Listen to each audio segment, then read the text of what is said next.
વિદ્યાર્થી મિત્રો, છેલ્લે આપણે કુલમ્બનો નિયમ છેલ્લા લેક્ચરની અંદર જોયો તો કુલમ્બનો નિયમ અદિશ સ્વરૂપે એનું અદિશ સ્વરૂપ જોયું હતું.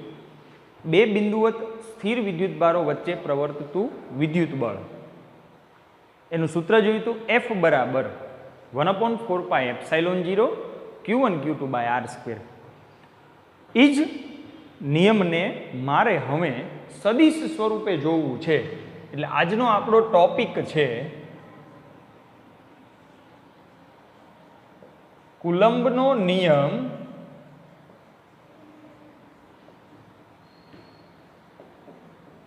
સદિશ સ્વરૂપે સમજાવો. બહુ સિમ્પલ રજૂઆત આપણે બે બિંદુવત સ્થિર વિદ્યુત ભારોથી જોઈશું. કુલમ્બના નિયમને મારે સદિશ સ્વરૂપે સમજાવવો છે. નિયમ વ્યાખ્યાયિત કરવા માટે બે બિંદુવત સ્થિર વિદ્યુત ભારો લઈશું.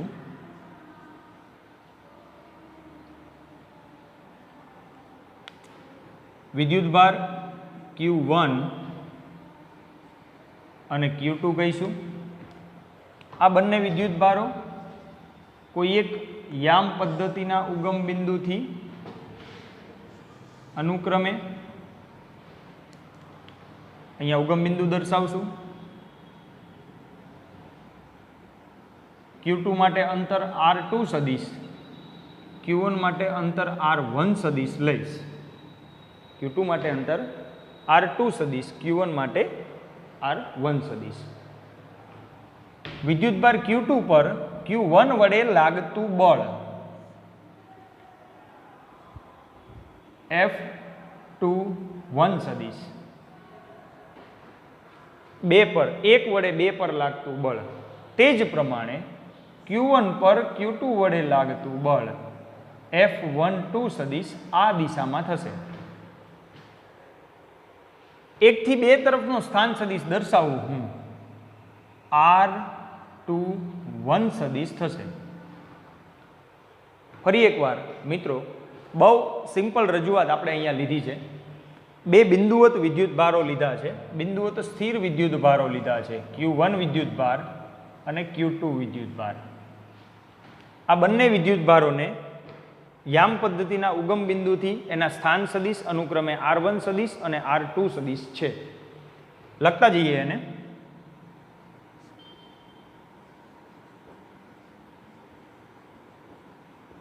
આકૃતિમાં Q1 અને Q2 વિદ્યુત ભારો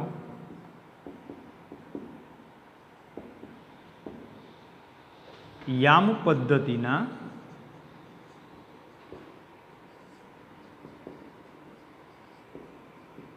ઉગમ બિંદુથી અનુક્રમે R1 સદિશ અને R2 સદિશ સ્થાને છે. હવે અનુક્રમે આપણે બંને દ્વારા એકબીજા પર લાગતા બળોની માહિતી લઈ લઈએ. Q1 પર Q2 ને લીધે લાગતું બળ F12 સદિશ અને Q2 પર Q1 ને લીધે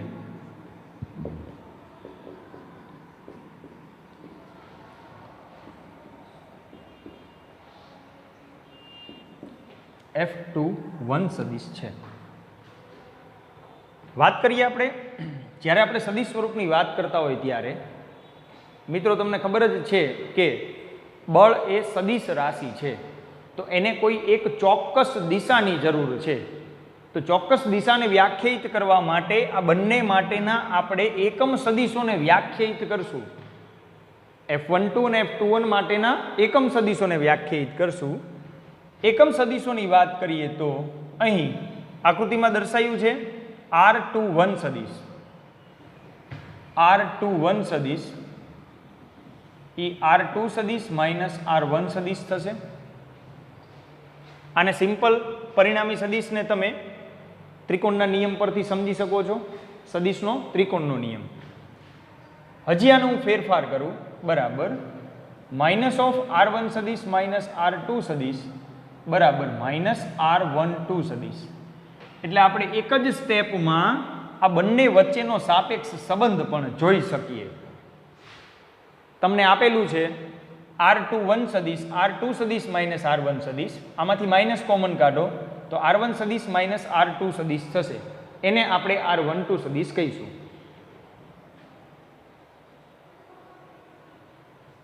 R21 સદિશ માનાંકમાં ઇઝ ઇક્વલ ટુ R21 તથા R12 સદિશ ઇઝ ઇક્વલ ટુ R12. એકમ સદિશની વાત કરીએ, મૂલ્યની દ્રષ્ટિએ બંને સરખા છે, બંનેની દિશા પરસ્પર વિરુદ્ધ છે. એટલે જ્યારે તમે એ બંનેને મૂલ્યમાં લઈશો ત્યારે એનું મૂલ્ય એક સમાન થશે, ખાલી દિશામાં વિરુદ્ધ છે.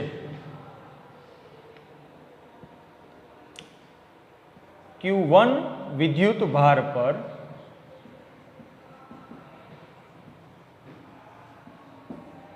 Q2 વિદ્યુત ભારને લીધે લાગતું બળ F12 સદિશ બરાબર 1/4πε0. અધિ સ્વરૂપ આપણે જોઈ જ લીધું છે, એનો ડાયરેક્ટ ઉપયોગ કરશું. Q1 Q2 છેદમાં R12 સદિશનો વર્ગ R12 કેપ. મેં દર્શાવ્યું છે અહીંયા R12 કેપ. શું છે R12 કેપ? જ્યાં R12 કેપ બરાબર R12 સદિશ છેદમાં મોડ ઓફ R12 સદિશ. આ છે એકમ સદિશ. કોનો એકમ સદિશ છે? 2 થી 1 ની દિશાનો એકમ સદિશ છે. Q2 વિદ્યુત ભારથી Q1 વિદ્યુત ભારની દિશાનો એકમ સદિશ, જે બળની દિશા સૂચવે છે. જે શું સૂચવે છે? બળની દિશા. બળ છે આપણી પાસે F12 સદિશ. F12 બરાબર 1/4πε0 Q1 Q2 છેદમાં R12 નો સ્ક્વેર. આનું મૂલ્ય લઈ શકાય છે ઇન્ટુ R12 કેપ. જે R12 સદિશ છેદમાં મોડ ઓફ R12 સદિશ એ એકમ સદિશ દર્શાવે છે. Q2 થી Q1 તરફનો એકમ સદિશ છે. તે જ પ્રમાણે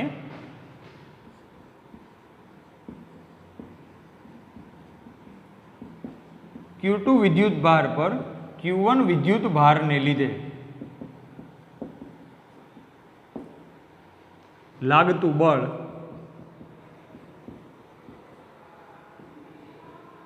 F21 સદિશ બરાબર 1/4πε0 Q1 Q2 છેદમાં R21 સદિશનો વર્ગ R21 કેપ.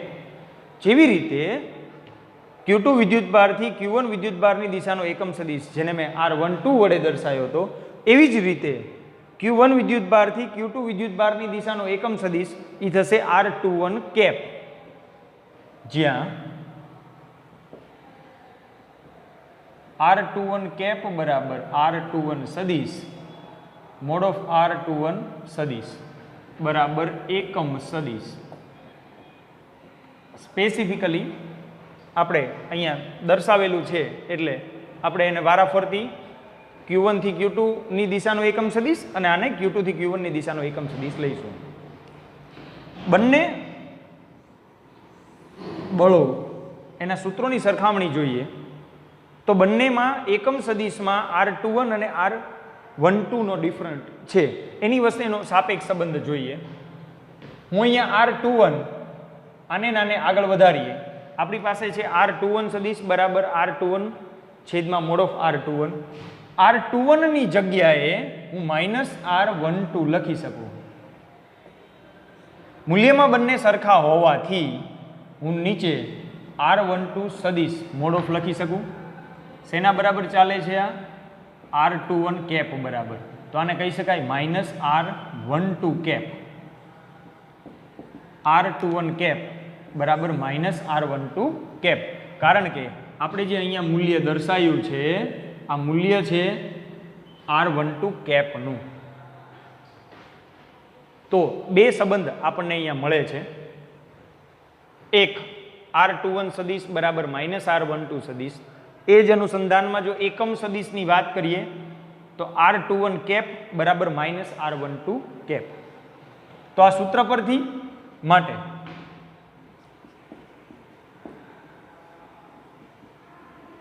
F12 સદિશ બરાબર 1/4πε0 Q1 Q2 R12 સદિશનો વર્ગ R12 કેપ બરાબર 1/4πε0 Q1 Q2. મૂલ્ય બંનેના સરખા હોવાથી આપણે R12 ની જગ્યાએ R21 લઈશું અને R12 સદિશની જગ્યાએ -R21 સદિશ લઈશું. માઇનસની નિશાની બહાર કાઢો. -1/4πε0 Q1 Q2 R21 સદિશનો વર્ગ R21 કેપ. R21 કેપ આ ચાલે છે F12 સદિશ બરાબર આ જે મૂલ્ય મળે છે એ મૂલ્ય તમે અહીંયા જોઈ શકો છો 1/4πε0 Q1 Q2 છેદમાં R21 સદિશનો વર્ગ R21 કેપ. તો હું આની જગ્યાએ મૂકી શકીશ અહીંયા -F21 સદિશ F12 સદિશ બરાબર. એક બહુ અગત્યનું પરિણામ તમને કુલમના નિયમને સદિશ સ્વરૂપે રજૂઆત કરતા મળે છે. F12 સદિશ બરાબર -F21 સદિશ. ફરી એકવાર ફટાફટ જોઈ લઈએ.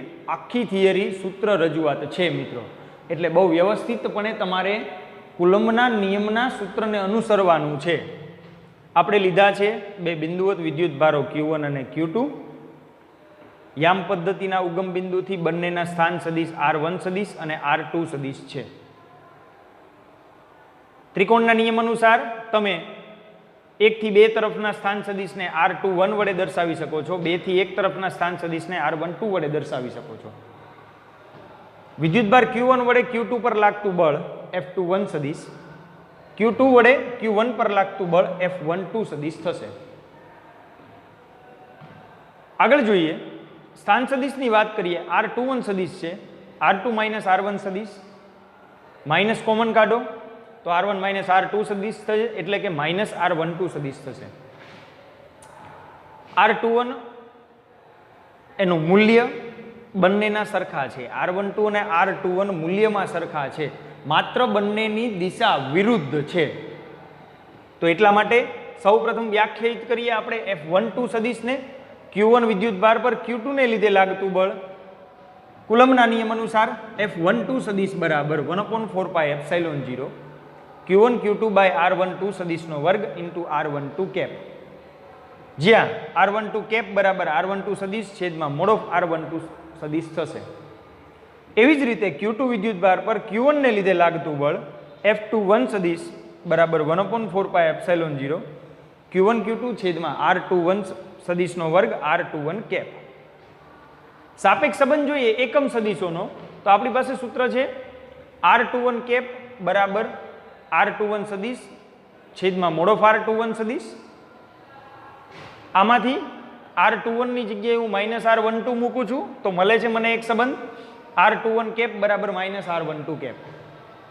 તો હું આ સમીકરણનો ફરીથી ઉપયોગ કરીને આની જગ્યાએ હું -R21 મૂકીશ તો મને સંબંધ મળે છે F12 સદિશ બરાબર -F21 સદિશ. આમ કુલોમ્બનો નિયમ સદિશ સ્વરૂપે સમજાવે છે Q1 વિદ્યુત ભાર વડે Q2 પર લાગતું બળ અને Q2 વિદ્યુત ભાર વડે Q1 પર લાગતું બળ સમાન મૂલ્યના અને પરસ્પર વિરુદ્ધ દિશાના છે. જો Q1 અને Q2 વડે લાગતા બળો સમાન મૂલ્યના અને પરસ્પર વિરુદ્ધ દિશાના છે. તો બહુ વ્યવસ્થિત રીતે મિત્રો આપણે કુલમ્બના નિયમને વ્યાખ્યાયિત કરશું. કુલમ્બના નિયમ પરથી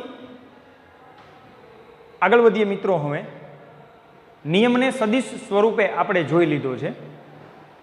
આ જ પરિસ્થિતિમાં આપણે અહીંયા વાત કરી હતી એ માત્ર બે વિદ્યુતભારો હતા, Q1 અને Q2. આપણે વાત કરી મિત્રો બે વિદ્યુતભારોની, Q1 અને Q2 ની. હવે આપણે ધારો કે બે કરતાં વધારે વિદ્યુતભાર છે કોઈ એક તંત્રમાં.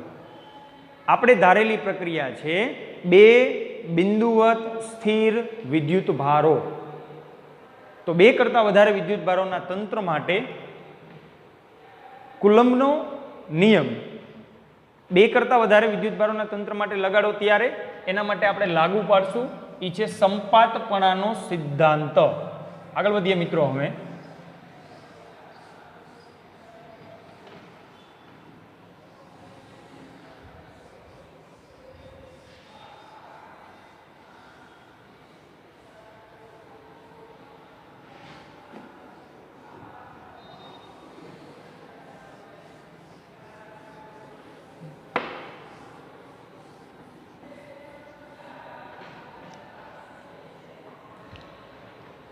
આપણે જોવું છે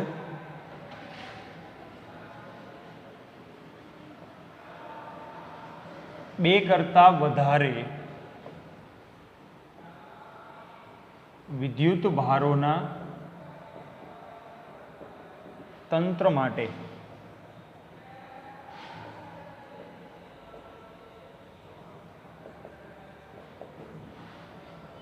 સંપાતપણાનો સિદ્ધાંત અને પરિણામી બળ. આ બે વસ્તુને મારે હવે આગળ કન્ટિન્યુ કરવી છે. સૌપ્રથમ શું છે સંપાતપણાનો સિદ્ધાંત એની વાત કરીએ.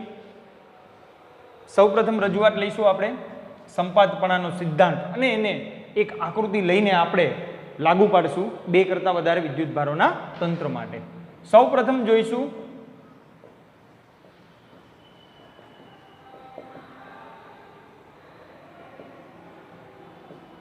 સંપાતપણાનો સિદ્ધાંત. બે કરતાં વધારે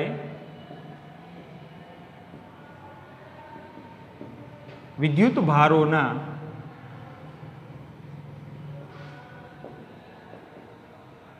તંત્ર માટે બે કરતાં વધારે વિદ્યુતભારોનું તંત્ર. આની આગળ આપણે જે રજૂઆત જોઈ હતી એ બે વિદ્યુતભારોના તંત્ર માટેની હતી. હવે મારે જોવી છે બે કરતાં વધારે વિદ્યુતભારોના તંત્ર માટે કોઈ એક વિદ્યુતભાર પર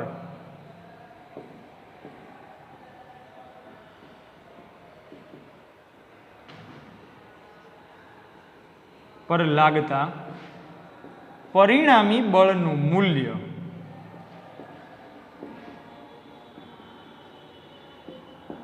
દરેક સ્વતંત્ર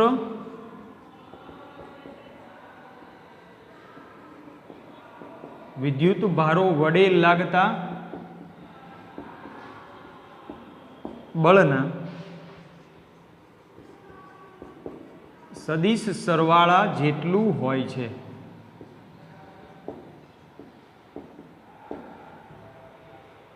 આ સિદ્ધાંતને આપણે એક ઉદાહરણ લઈને સાબિત કરતું જવાનું છે. બે કરતાં વધારે વિદ્યુતભારોનું તંત્ર લેવાનું છે. બે કરતાં વધારે વિદ્યુતભારોનું તંત્ર લઈને એક આકૃતિ લઈએ. આપણે ત્રણ વિદ્યુતભારો લઈએ Q1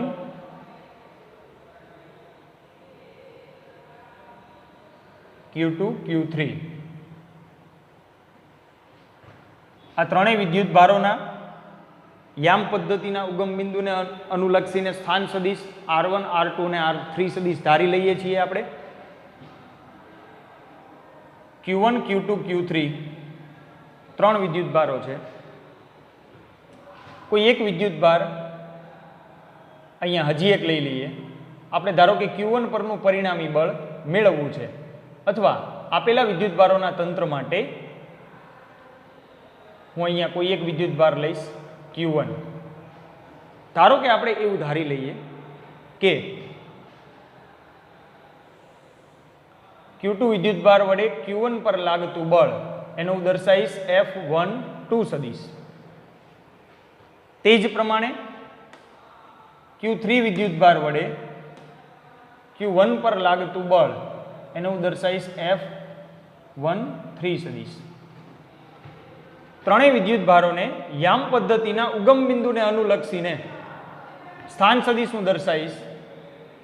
Q2 વિદ્યુત ભાર માટે સ્થાન સદિશ થશે R2 સદિશ. Q1 વિદ્યુત ભાર માટે એનો સ્થાન સદિશ હું દર્શાવીશ R1 સદિશ. અને Q3 વિદ્યુત ભાર માટે હું સ્થાન સદિશ દર્શાવીશ R3 સદિશ.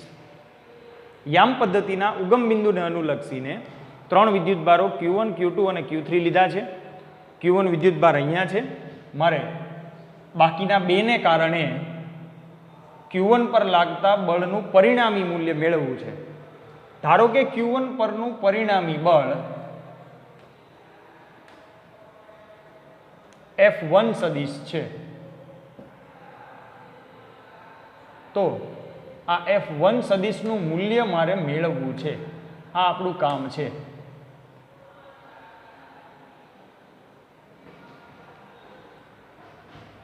શું રજૂઆત લીધી છે આપણે લેતા જઈએ મિત્રો.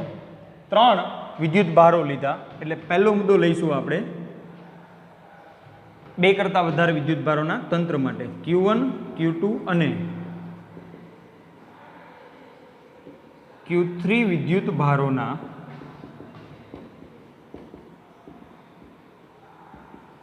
યામ પદ્ધતિના ઉગમ બિંદુને અનુલક્ષીને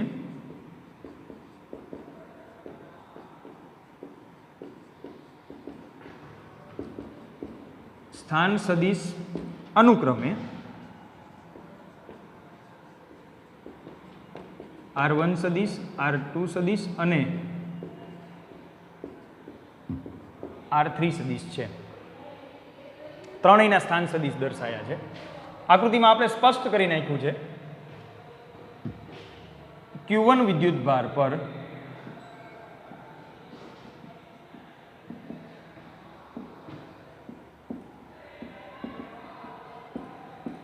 Q2 અને Q3 ને લીધે લાગતું પરિણામી બળ મેળવવું છે.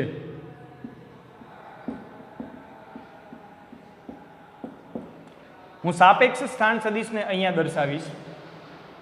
Q2 થી Q1 તરફનો સ્થાન સદિશ R12 સદિશ, તે જ પ્રમાણે 3 થી R13 સદિશ. સૌ પ્રથમ પહેલી રજૂઆત જોઈએ. Q1 વિદ્યુત ભાર પર Q2 ને લીધે લાગતું બળ એને દર્શાવશું આપણે F12 સદિશ વડે. બંને બળોના મૂલ્ય લઈ લઈએ. Q1 વિદ્યુત ભાર પર Q2 વિદ્યુત ભારને લીધે લાગતું બળ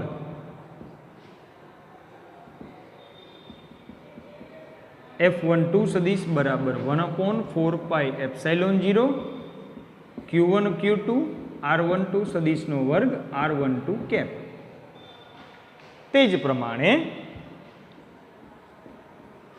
Q1 વિદ્યુત ભાર પર Q3 વિદ્યુત ભારને લીધે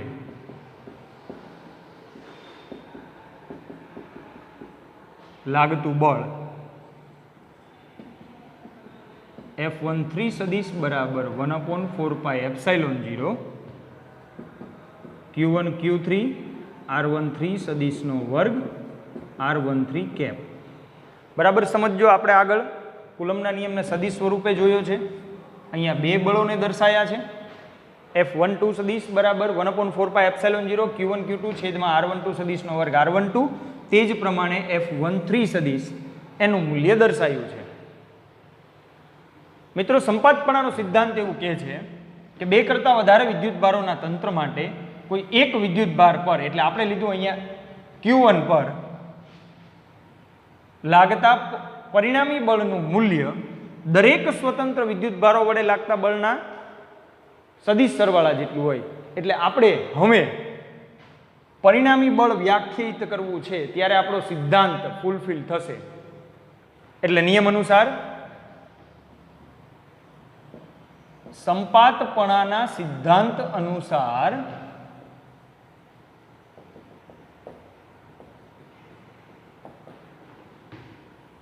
Q1 પરનું પરિણામી બળ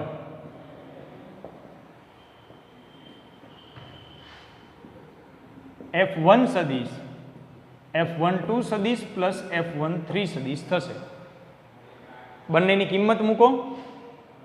F12 ની 1/4 પાઈ એપ્સાઇલોન 0 Q1 Q2 R12 સદિશનો વર્ગ R12 કેપ પ્લસ 1/4 પાઈ એપ્સાઇલોન 0 Q1 Q3 છેદમાં R13 સદિશનો વર્ગ R13 કેપ. કોમન ટર્મ જો આમાં કન્સિડર કરીએ તો મને એક અંતિમ સૂત્ર એવું મળે Q1 છેદમાં 4 પાઈ એપ્સાઇલોન 0 Q2 છેદમાં R12 સદિશનો વર્ગ R12 કેપ પ્લસ Q3 છેદમાં R13 સદિશનો વર્ગ R13 કેપ. તો મિત્રો આ વાત થઈ ગઈ આપણે કોઈ એક વિદ્યુત ભાર પર લાગતા પરિણામી બળની. આપણે વાત કરીએ અહીંયા Q1 પર લાગતું પરિણામી બળ F1 કોના કારણે લાગે? તો આપણે જે વિચાર્યું છે તંત્ર એ 3 વિદ્યુત ભારોનું તંત્ર લીધું છે સરળતા ખાતર અત્યારે. તો 3 વિદ્યુત ભારોનું તંત્ર હોય, કોઈ એક વિદ્યુત ભાર પર બળ લાગતું હોય, બાકીના બંને વડે, તો એ બળનું મૂલ્ય તમે આ સૂત્ર દ્વારા વ્યાખ્યાયિત કરી શકો છો. વધારે વિશેષમાં જો આને n વિદ્યુત ભારોના તંત્ર માટે લાગુ પાડવું હોય તો આ જ પ્રમાણે તે જ પ્રમાણે n વિદ્યુત ભારોના તંત્ર માટે હું આ સૂત્રને લખી શકું છું. હું 1 પરનું જ પરિણામી બળ લઉં તો Q1 છેદમાં 4 પાઈ એપ્સાઇલોન 0 Q2 છેદમાં R12 નો વર્ગ R12 કેપ Q3 R13 નો વર્ગ R13 cap plus up to Qn upon R1n સદિશનો વર્ગ R1n કેપ. આ પ્રમાણે લખી શકાય. હજી આને સરવાળા સ્વરૂપે દર્શાવવું હોય તો આપણે એને સિગ્મા સ્વરૂપે દર્શાવી શકશું. એટલે કે Q1 છેદમાં 4 પાઈ એપ્સાઇલોન 0 સિગ્મા I બરાબર 2 થી n Qi છેદમાં R1I સદિશનો વર્ગ R1I કેપ. આ થઈ જશે સંપાતપણાના સિદ્ધાંત અનુસાર કોઈ એક વિદ્યુત ભાર પર લાગતું પરિણામી બળ. મિત્રો આ જ સૂત્ર આપણે જે આકૃતિની અંદર બે વિદ્યુત ભારો વડે Q1 પર લાગતા બળનું સૂત્ર મેળવ્યું છે તે જ પ્રમાણે n વિદ્યુત ભારોના તંત્ર માટે પણ આપણે સંપાતપણાના સિદ્ધાંત પરથી આ સૂત્ર લગાડી શકીએ. અલગ અલગ વિદ્યુત ભારોને કારણે કોઈ એક પરનું પરિણામી બળ લઈ શકીએ. આ થિયરીની અંદર આપણે એવું વ્યાખ્યાયિત કર્યું હતું Q1 પર લાગતું બળ. આ જ સૂત્રને હું Q2 પર લાગતું બળ, Q3 પર લાગતું બળ, Q4 પર લાગતું બળ, n વિદ્યુત ભારોના તંત્રમાંથી કોઈ પણ વિદ્યુત ભાર પર લાગતા બળ માટે આને લાગુ પાડી શકું છું. સિમ્પલ મેથેમેટિકલ રજૂઆત છે જેને આપણે વ્યવસ્થિત રીતે અહીંયા જોઈશું. જ્યારે જ્યારે સૂત્રની જરૂરિયાત ઊભી થાય દાખલા ગણવાની અંદર ત્યારે આ સૂત્રને અનુસરશું. તો આ વાત થઈ ગઈ. આપણે સૌપ્રથમ વાત હતી સંપાતપણાનો સિદ્ધાંત. સંપાતપણાનો સિદ્ધાંત ક્યારે લાગુ પડે છે? 2 કરતાં વધારે વિદ્યુત ભારોના તંત્ર માટે.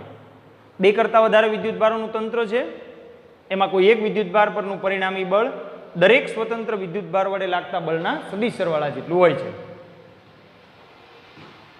સરળતા ખાતર આપણે 3 વિદ્યુત ભારો લીધા છે Q1, Q2 અને Q3. ઉગમ બિંદુને અનુલક્ષીને સ્થાન સદિશ R1, R2, R3 દર્શાયા છે. સાપેક્ષ સ્થાન સદિશ R12 અને R13 દર્શાયા છે. Q1 પરનું પરિણામી બળ F1 લઈશું. વારાફરતી બંને બળોના મૂલ્યો લઈશું. Q1 પર Q2 ને લીધે લાગતું બળ, એવી જ રીતે Q1 પર Q3 ને લીધે લાગતું બળ.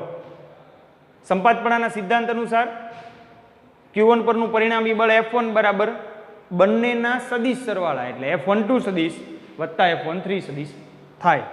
બંનેની કિંમત મૂકી દીધી અહીંયા. કોમન Q1 અને 4πε0 લેતા F1 સદિશ બરાબર Q1/4πε0 Q2 છેદમાં R12 સદિશનો વર્ગ R12 cap Q3 R13 cap R13 સદિશનો વર્ગ પ્રમાણે. તો આ જ સૂત્ર આ મળ્યું મને F1 Q1 પરનું પરિણામી બળ. મિત્રો આ જ સૂત્ર હું n વિદ્યુતભારોના તંત્ર માટે વાપરી શકું છું એક સરળ સૂત્ર દ્વારા. એ સરળ સૂત્ર આપણે આ પ્રમાણે લઈશું. F1 સદિશ બરાબર Q1 છેદમાં 4πε0 સિગ્મા. હવે આપણી પાસે 3 પદો છે અહીંયા દેખીતા, વચ્ચે n પદો છે એટલે આપણે કન્ટિન્યુઅસ એમ સમજીએ કે પ્રથમ સિવાયના આ બાકીના n સુધીના પદો છે. આ n પદોમાંથી કોમન વસ્તુ તમને દેખાય છે 1 પર માટે R12 R13 14 15 up to 1n. આ 2 3 4 5 અપ ટુ n માટે હું ઇનિશિયલાઇઝેશન લઉં છું I બરાબર 2 થી n. એટલે હું જે દર્શાવું છું સૂત્રમાં એ સિગ્મા સ્વરૂપ કંઈક આવું છે. સિગ્મા I બરાબર 2 થી n QI છેદમાં R1I સદિશનો વર્ગ ઇન્ટુ R1I કેપ. આ જ સૂત્રને કોઈ પણ વિદ્યુતભાર માટે તમે લાગુ પાડી શકો છો. અત્યારે સૂત્ર સ્વરૂપ તમને જે દેખાય છે એ સૂત્ર સ્વરૂપ F1 એટલે કે Q1 વિદ્યુતભાર પર લાગતું પરિણામી બળ દર્શાવે છે. આમ એક સૂત્રને હજી આપણે આગળ વધારીએ. આમ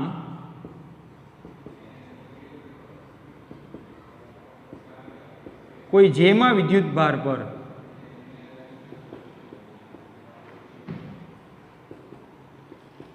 બાકીના વિદ્યુતભારો વડે લાગતું બળ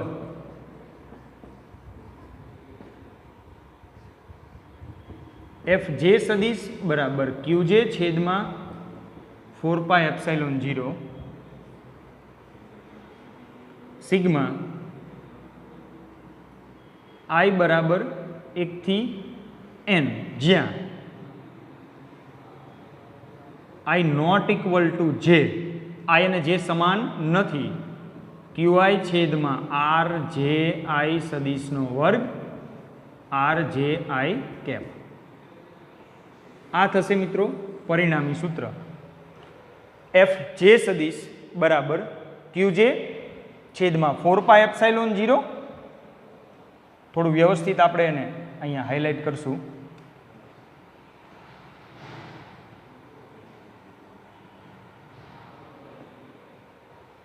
સિગ્મા I બરાબર 1 થી n, I not equal to j, Qi છેદમાં Rji સદિશનો વર્ગ ઇન્ટુ Rji. તો આ વાત થઈ ગઈ મિત્રો આજનો આપણા જે 2 ટોપિક હતા. કુલમનો નિયમ સદિશ સ્વરૂપે 2 બિંદુવત સ્થિર વિદ્યુતભારો માટે અને એ જ કુલમના નિયમ પરથી 2 કરતાં વધારે વિદ્યુતભારોના તંત્ર માટે આપણે જોયો સંપાતપણાનો સિદ્ધાંત. Thank you.